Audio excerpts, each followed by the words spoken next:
escalate as that student appears to slam the classroom door on the teacher and then begins to throw punches. Increasing verbal and physical acts of violence towards teachers is certainly getting out of hand. And if we as a nation do not figure out how to address this problem, we should not be surprised when we see potential and current educators walk out that door and never come back because they realize it's not worth their mental health. Hey, this is Edu-Take from Edu-Take. Thank you so much for tuning in. Here at Edu-Take, I focus on education news and education commentary. And in today's video, I'm going to just be addressing the stuff that we've been seeing in the news lately with the increasing violence against educators. So we're going to just talk about its impact, its root causes, and just also what could be done on a federal and a local level to make sure that we reduce acts of student violence. So what inspired me to do this video was just the updated case of Abby Zwerner. So for those who don't know who Abby Zwerner is, she is a 25-year-old teacher in Newport News, Virginia, that was shot earlier this year by her 6-year-old student. So just a couple weeks ago, she was on the Today Show talking about her experience and how that impacted her. And last week, she filed a lawsuit against the school board and the school administration for $40 million. It alleges that the school administration had history of the student's acts of violence. I know recently they pressed charges on the mother, a felony charge for child neglect and also a misdemeanor for child endangerment. And while this is an unfortunate situation all around, it's not surprising. If you are an educator or you are surrounded with educators, you have personally heard of or experienced acts of violence or witnessed acts of violence. There's research that demonstrates what I'm talking about. The APA, they did a study during COVID-19 of 15,000 school stakeholders. We're talking about teachers, school administration, mental health professionals like school psychologists and social workers. In that survey, they wanted to see how often do they experience violence from students, parents, or even just their colleagues. I'm going to address some findings in the report that I find alarming. And again, keep in mind, this happened during the pandemic, ranging from 29% to 34% for school staff, administrators, and mental health personnel. Almost half of all teachers reported they desired or planned to quit or transfer their jobs due to concerns about school climate and school safety. 1/3 of surveyed teachers reported that they experienced at least one incident of verbal and or threatening violence from students during COVID. Over 40% of school administrators reported verbal or threatening violence from parents during COVID. I just wanted to highlight some of the narratives in the report. I have been physically assaulted multiple times by students in the building, and they know that not only is there no one to stop them, but there will be no consequences either. I ended up in the hospital the last time it happened. I have never had such aggression towards me from the community, the Board of Education, and my administration in my life. If I could have financially quit, I would.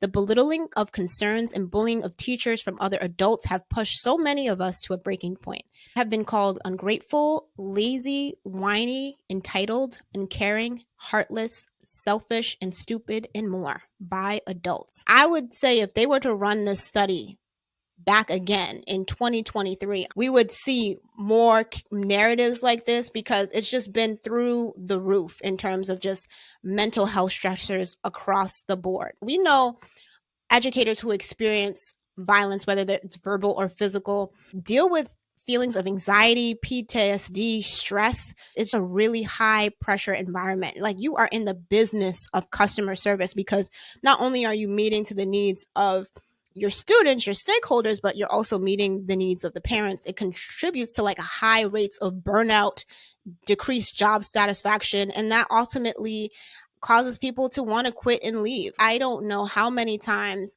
as I'm going on my TikTok feed, my YouTube feed, or just reading stuff on EdWeek just about the increasing nature of teachers being burnt out and leaving the profession. One goal of the teachers is to make sure that they're having a productive learning environment. So when teachers and students are witnessing acts of violence, that disrupts the positive learning environment, which also contributes to learning not being done.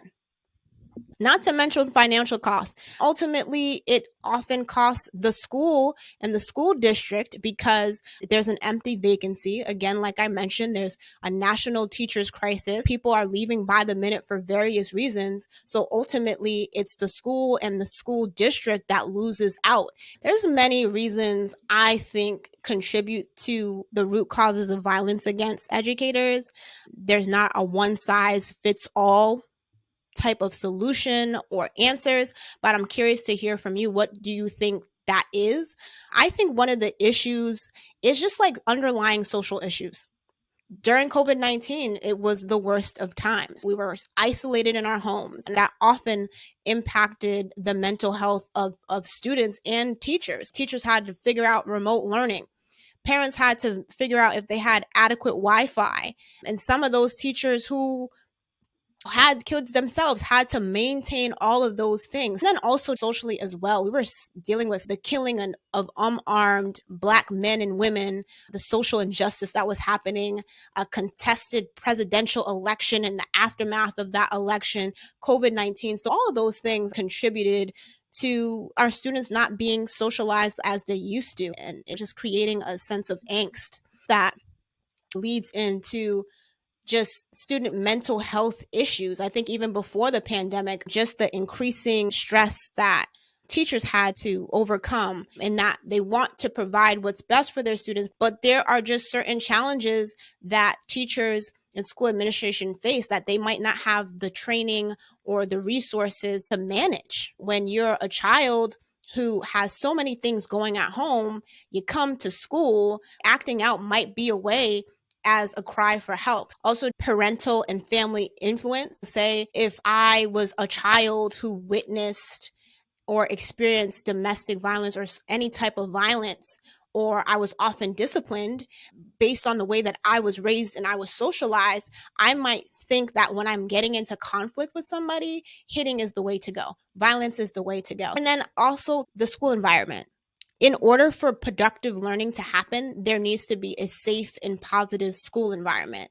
And when policies and procedures are not happening, teachers don't know what's going on, it can just lead to disorganization. I think also when you're dealing with overcrowded classrooms, inadequate supports, it just increases like the likelihood of violence.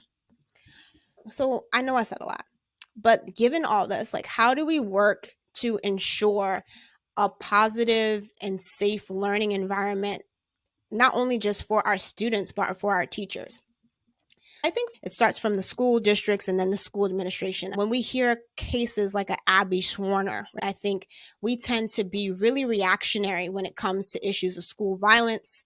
And while I believe that no one is truly ready for a catastrophic event like a school shooting, whether it's an inside intruder or outside intruder, I do believe like there needs to be policies, procedures, and interventions in place to mitigate that school violence and to create that safe environment. There needs to be like adequate mental health supports, not only for our students, but also for our teachers.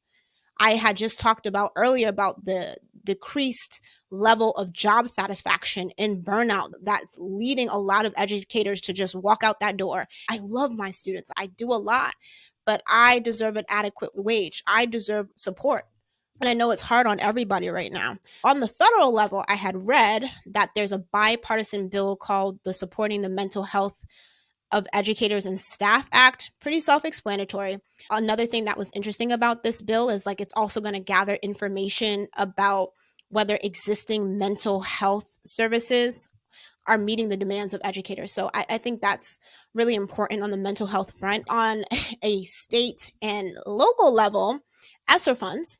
So for those who don't know what ESSER funds is, you know how we got like those stimulus checks?